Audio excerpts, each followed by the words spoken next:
Hey everybody, Jason Burmis here, and you are on another live, free Rockfin exclusive, and we've got a great show for you today. We are with Derek Bros of the Conscious Resistance, and I know you've seen him all over the alternative media. He put together the Greater Reset Conference and recently was out in Houston, Texas, alongside these nurses that refused to take what equates to medical martial law in order to keep their jobs. We're going to be talking about that a little later on, but what I really want to open with is how Derek has been instrumental in freedom, in my opinion, for well over a decade now. He's worked extremely hard. We don't always see eye to eye, but we always have an open dialogue. And that's very important. It's also very important to have different viewpoints that are directly on the ground in these issues. And the conscious resistance has done that time and time again. It has proven itself to be an invaluable tool. And recently, Derek, unfortunately, you had an incident where your home was invaded and robbed, and you lost a lot of your equipment. So, you can tell that story, but before you even do that, I want people, if you can, to help this man. If you have computer gear, if you have camera gear, if you have anything you can donate, I want you to reach out to Derek. But Derek's going to tell you how to reach out and how you can best support his work, especially financially. I know it's tough times, but we need the truth now more than ever. So, Derek, before you even tell people what happened, how can they help you? Hey, thanks for having me on, brother. I appreciate it. I just shot you the link to a fundraiser campaign that I have going on, and it actually was something totally unrelated to the robbery. I'm raising money for my documentary series, which you might have seen out there, called The Pyramid of Power. We've released the first season, which is 4 episodes for it. And so the day that I launched that evening is the night that I got robbed. So pretty much I've just been telling people, like, look, I appreciate the support.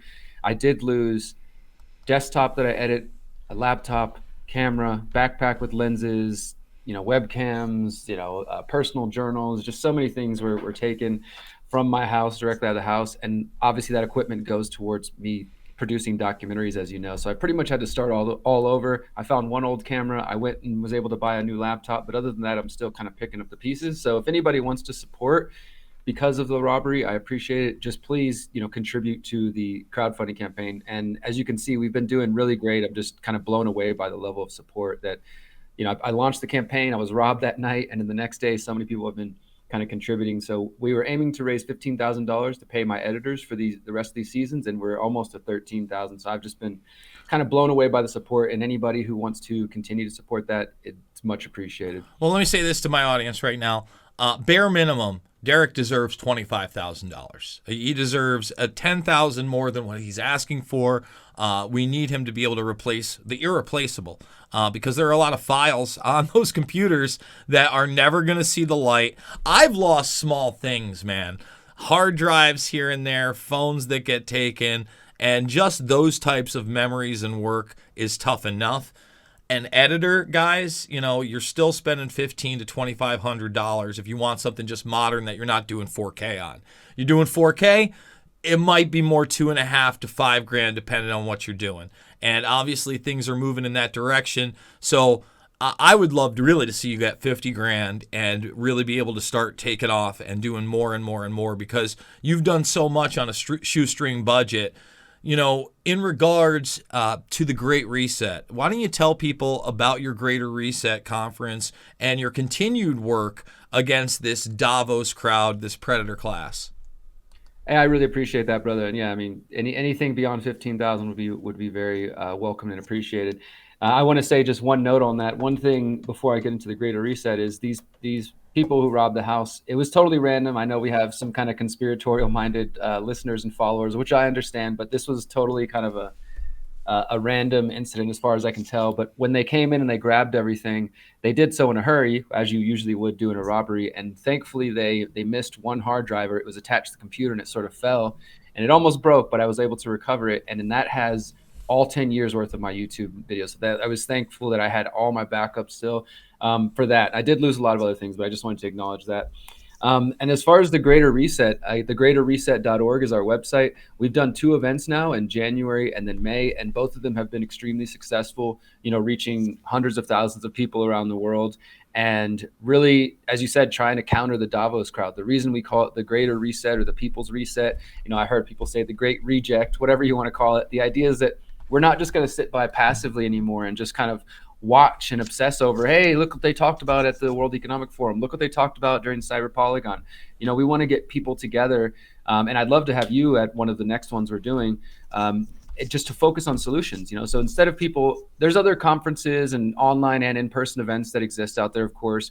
But what we've noticed is a lot of people just focus on the problems. They just want to talk about COVID-1984. They just want to talk about the virus or no virus. They want to talk about the vaccines. All of those are important issues, but they don't move us forward as far as solutions go. And so we wanted to have an event that was exclusively solutions based. And each event was 5 days. Day 1 on community, on health, so physical, mental, spiritual health.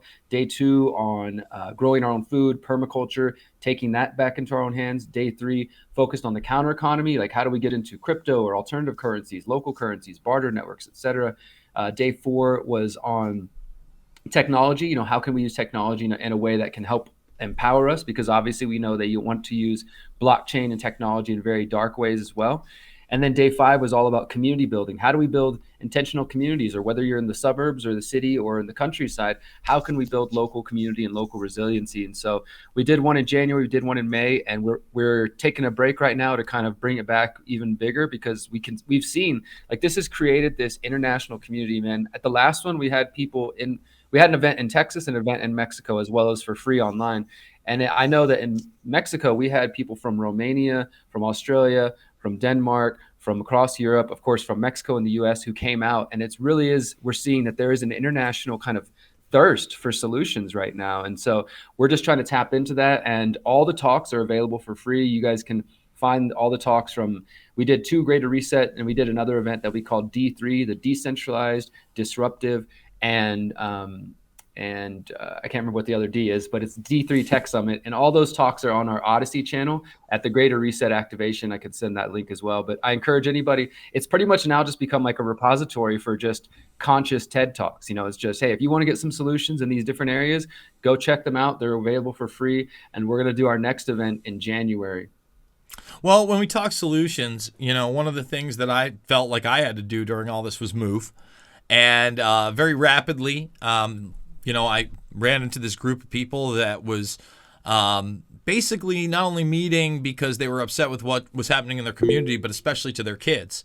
And the localized solutions that you're starting to see on the internet now were that of going to school board meetings, going to Scott County board meetings, where I now live, saying that we don't want this money. We don't want the restrictions that go along with it. I've encouraged people to again utilize technology to put these officials on the spot. We used to do that. And now that's like an art form that seems to be completely gone. Those are real world solutions, and obviously trying to get real election integrity and transparency and poll watching in communities is also very important. In fact, it may be the issue of the day if you think we have any semblance of a constitutional republic left. And, this isn't a new issue. This isn't a 2020 issue or a 2016 issue. This is an issue that has evolved and I think really devolved for the people since around 2004, when they started making these voting machines the norm for presidential elections. Fractional voting's not a good thing. We can all count. Addition and subtraction. Most of us had a pretty good grip on it back in the 4th grade. That's the numbers got longer and people were able to count. And it goes back to caveman times when they put notches on the wall. Thought we had that figured out. But apparently we no longer do. So, those are the solutions that I'm looking to short term. What are some of the ones you're suggesting to your audience? Yeah, and I want to just add a note to what you said there. I think that you're 100% right, man, that so many people have kind of got to a point where, and I think we've probably talked about this before over the years, that so many people are focused on exclusively digital activism because, if you joined the movement, so to speak, in the last 10 years, there was a lot of online activism. There was a point where you could post a meme or an article and it would get 1 million shares and you could reach a lot of people. Obviously, those days are gone. They have much more control over the internet than they did 5 years ago, 10 years ago, 15 years ago. And so I think a lot of people, though, they grew up with that sort of activism.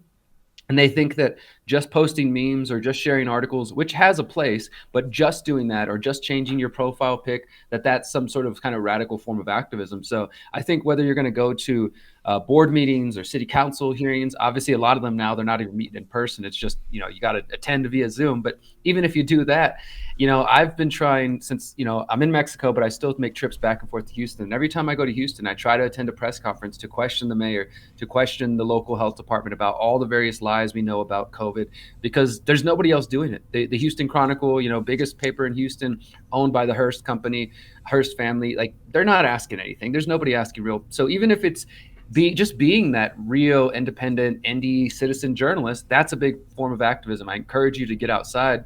And then the other thing is just what I've been promoting for years that has finally kind of, I think, resonated with people, and that is Freedom Cells. We're over at freedomcells.org. We just passed 23,000 members from around the world.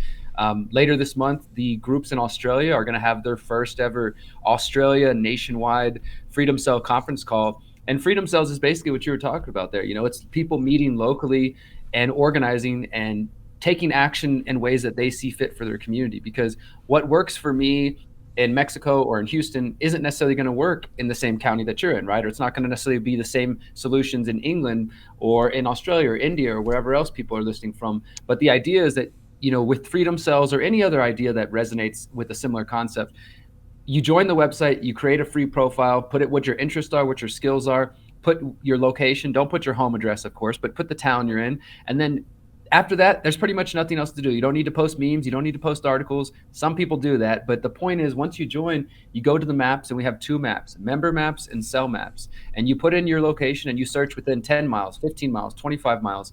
And it'll show you all the people who have joined, the groups that have been formed in your area, the people that have joined in your area.